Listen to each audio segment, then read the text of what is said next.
Des maths, c'est la minute même et on est en décembre. Et qui dit décembre, dit traditionnellement Star Wars. Enfin, traditionnellement depuis 4 ans, enfin vous me comprenez. Mais revenons quelque peu sur mon avant-dernière vidéo sur le sponsoring. En effet, vous m'aviez dit que parmi les marques que vous retrouviez beaucoup sur YouTube, se trouvait un jeu nommé Raid Shadow Legends.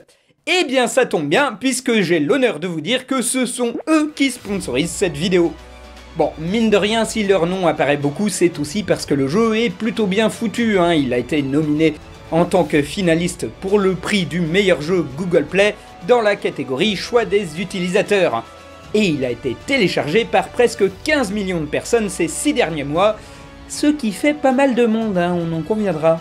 Pour ceux qui ne connaîtraient pas, Raid c'est un jeu en tour par tour avec plus de 400 champions à recueillir et à personnaliser. Il y a des événements saisonniers, hein, ainsi si vous commencez maintenant à vous connecter dans le monde de Terraria, eh bien ce sera Noël et vous pourrez utiliser les nouveaux champions de Noël que vous pouvez découvrir dès maintenant dans le jeu, hein, comme Sieur Nicolas, le légendaire de l'ordre sacré, hein, qui est un Père Noël qui botte des culs. Il y a Personnage, Chasse-Grelot ou Reine Bestiale, porte bien son nom puisque c'est un renne géant avec des gros muscles. Alors évidemment on peut rejoindre des clans francophones, mais du coup si vous êtes perdu vous aurez le droit à des tonnes de conseils et d'astuces du jeu venant parfois d'autres utilisateurs, dont peut-être moi, hein, parce que j'avoue que je ne pensais pas, mais le jeu fonctionne sur mon vieux smartphone d'occasion, donc ça m'est arrivé de faire des petites parties de 5 minutes dans les transports en commun. Le jeu est plutôt joli, et en plus il y a un nouvel événement de fusion pour Noël, hein, disponible uniquement pour les prochaines semaines, puisque vous pourrez combiner quelques champions et obtenir un nouveau champion de Noël, Tormin le Froid, un champion nain, parce que les nains, bah c'est trop bien. Le jeu est totalement gratuit, téléchargez-le par les liens dans la description pour obtenir 50 000 argent, et un champion épique, gratuit dans le cadre du programme Nouveaux joueurs pour commencer votre voyage.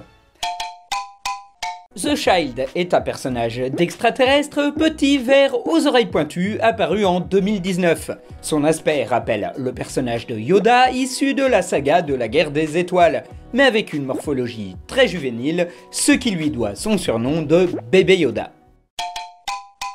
La saga de la guerre des étoiles est sans doute l'une des licences qui divise le plus les gens sur internet. Du coup, j'ai décidé de vous en faire un résumé qui prend en compte à la fois l'avis des fans hardcore et celui des haters de chaque film. Tout commence avec un film de SF ambitieux de George Lucas nommé THX 1138, suivi 6 ans plus tard de Star Wars, un film que Brian De Palma, meilleur ami de George Lucas, jugera débile et voué à l'échec et qui, suite à un habile remontage, devint le meilleur film de tous les temps. Il fut accompagné d'une suite trop sombre et trop complexe, d'un film bien trop enfantin, ce qui forma la meilleure trilogie de toute l'histoire du cinéma. Et on ne va pas faire mention ici de l'existence d'une émission de télé incompréhensible, de 2 téléfilms sur des ours en peluche et de 2 séries animées. Pour les fans, il n'a existé qu'une seule trilogie. Elle est tellement parfaite que son créateur n'a pas cessé de vouloir la retoucher au fil des années. En 1999, coup d'éclat avec la sortie d'une trilogie se passant avant les films originaux, composée d'un film jugé crétin et abrutissant, d'un second convenu et peu inspiré, et d'un troisième poussif et prévisible, aboutissant à ce que beaucoup considèrent comme une trilogie bien meilleure que la première.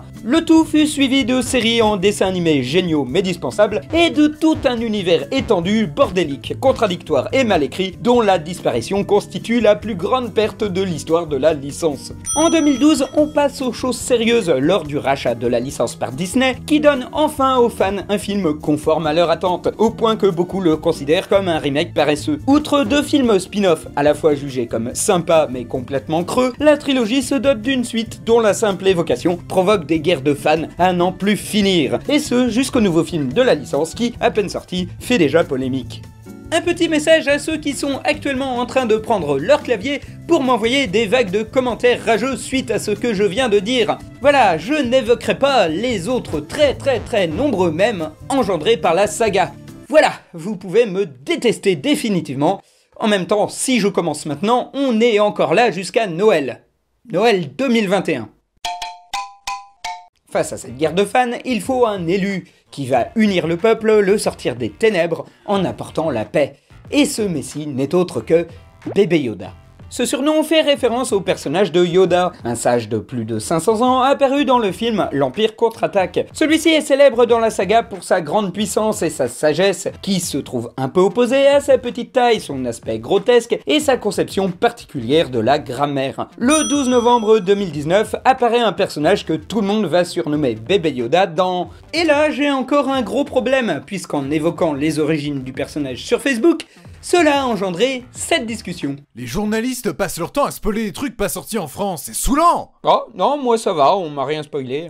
Mis à part l'apparition de Bébé Yoda dans... Comment ça, il y a un bébé Yoda? Non mais là tu déconnes, mais tu viens de me spoiler là. On peut pas rester tranquillement dans son ignorance. Non, c'est trop demandé. Mais c'est partout sur internet, je peux pas... Non mais sérieux, on vous a dit d'arrêter avec les spoils, vous faites Tu chier, vois ce que t'as merde. fait? Efface ton message! Du coup, dans un espoir d'atténuer les esprits en cette période de Noël, je vais laisser le média d'où vient Bébé Yoda volontairement inconnu.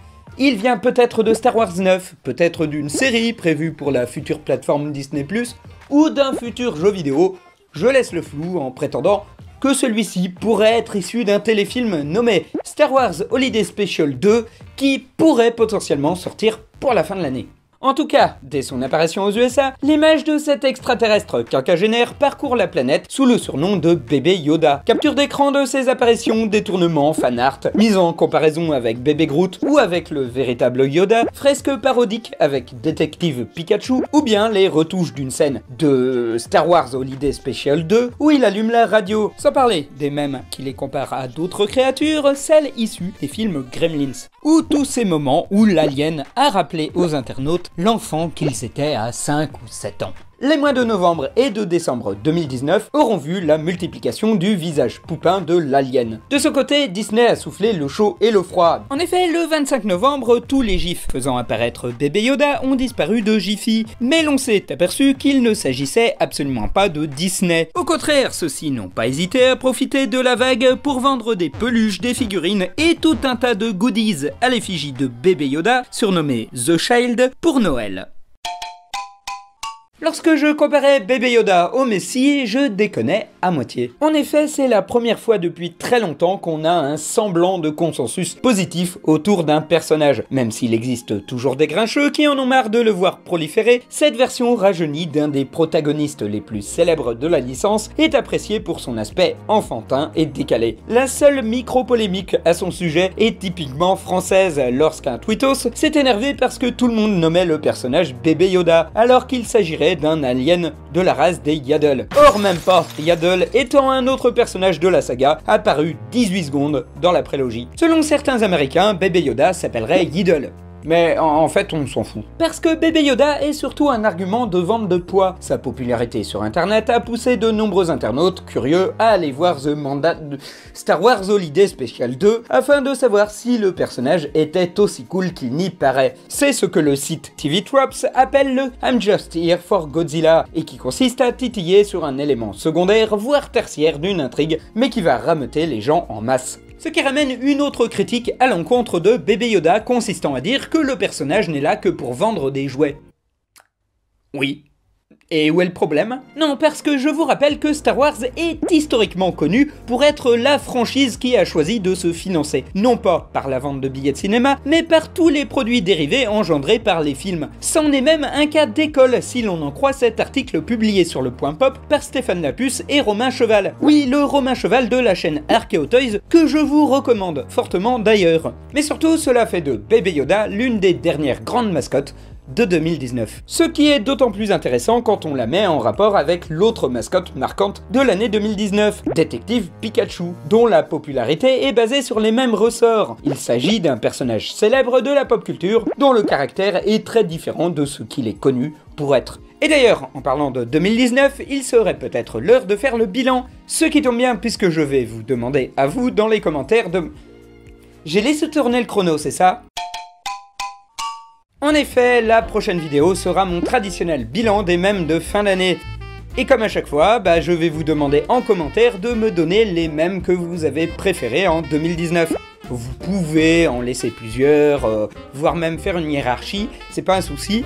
L'idée c'est que je ferai une catégorie spéciale, voire même ça peut peut-être aiguiller un peu la façon dont le top va être fait. L'an dernier, vous aviez été plus d'une centaine et ça serait chouette que ça continue comme ça. Comme toujours, si vous voulez que la chaîne passe la nouvelle année, j'ai un Tipeee et un Utip. Voilà, du coup, je vous souhaite de joyeuses fêtes, que ce soit Noël, le premier de l'an, Hanouka, l'anniversaire de Papy, la diffusion du téléfilm de Noël. Éclatez-vous, on se retrouve début janvier, à la prochaine.